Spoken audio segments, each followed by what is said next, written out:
বন্ধুরা, শুভ দুপুর। কেমন আছো? আজকে আমি তোমাদের সামনে একটা মাছ রান্না করে দেখাবো। ভোলা মাছ খেয়েছো সবাই। আমি ভোলা মাছগুলো কেটে একটু ভেজে নিয়েছি। চলো কিভাবে রান্না করব দেখতে থাকো। দেখালাম না, আলুগুলো কেটে অল্প করেই করছি, আলুগুলো ভেজে নিলাম তেলে। দেখো লাল করে ভেজে নিয়েছি। এইদিকেও মাছগুলো আমি কেটে ধুয়ে ভেজে নিয়েছি। ভাজা অবস্থাতেই দেখালাম। এই বড় মাছগুলো সেই জন্য কেটে নিয়েছিলাম, 2 পিস করে নিয়েছিলাম। এবার ভাজা হয়ে গেছে। আর এইদিকে আমি সর্ষে বেটে নিয়েছিলাম, সর্ষে লঙ্কা বেটে নিয়েছি, তার মধ্যে হলুদ, একটু তেল, একটু নুন আর গোটা কিছু কাঁচা লঙ্কা দিয়ে এটা একটা পেস্ট তৈরি করে রেখেছি। গোটা গোটা আছে। এবার আলুগুলো ভেজে নিয়েছি, দেখো কালো জিরে ফোড়ন দিয়ে।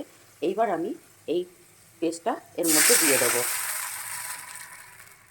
এর মধ্যে নুন হলুদ তোমরা আন্দাজ মতো দেবে। আমি একবারেই দিয়ে রেখে দিয়েছিলাম। এটাকে আমি ফুটতে দেবো। ফোটা হয়ে গেলে, একটু ফুটে আসলে আমি মাছগুলো দিয়ে দেবো। একদম খুব সহজভাবে, যাদের সময় খুব হাতে কম তাদের বলবো এইভাবে একবার করে দেখো, তাহলেই দেখবে দারুণ লাগবে। গরম গরম ভাতেও হোক বা ঠান্ডা হয়ে গেলেও হোক। এটা এখন শীতের দিনে যত ঠান্ডা খাবে ততটাই বেশ মানে সুন্দর লাগবে, একটা টেস্ট আসে। আমি এটাই বলবো যে গরম হোক ঠান্ডা হোক সবটার মধ্যেই এটা খেতে পারবে।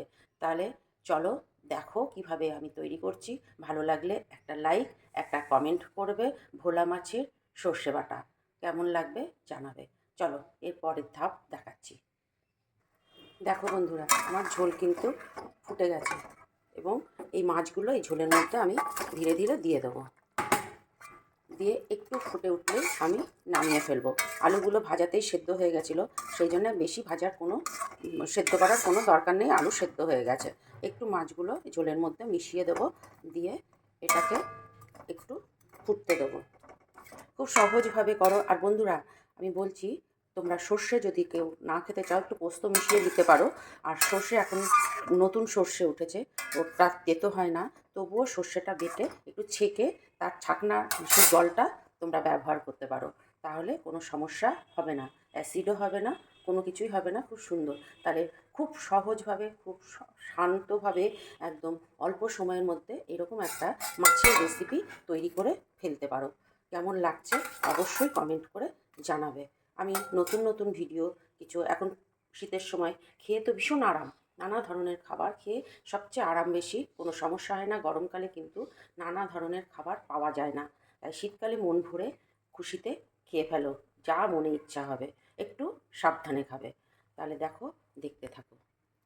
টেস্ট করার জন্যে আমি একটু চিনি ব্যবহার করব। তোমরা যদি না চাও করো না, কিন্তু এটা দিলে একদম নুন ঝাল মিষ্টি একটা সুন্দর টেস্ট আসবে। এবার আমি নামানোর সময় একটু সর্ষের তেল দিয়ে দেবো।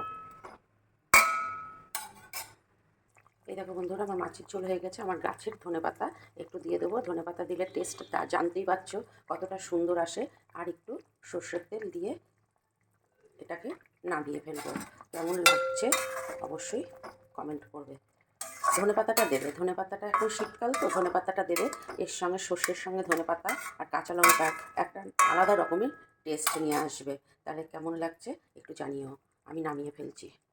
দেখো বন্ধুরা, কেমন লাগলো আমার এই ভোলা মাছের সর্ষে বাটা হয়ে গেছে, ভোলা সর্ষে। তাহলে বন্ধুরা, টাটা। কেমন লাগলো আমার ভোলা সর্ষে?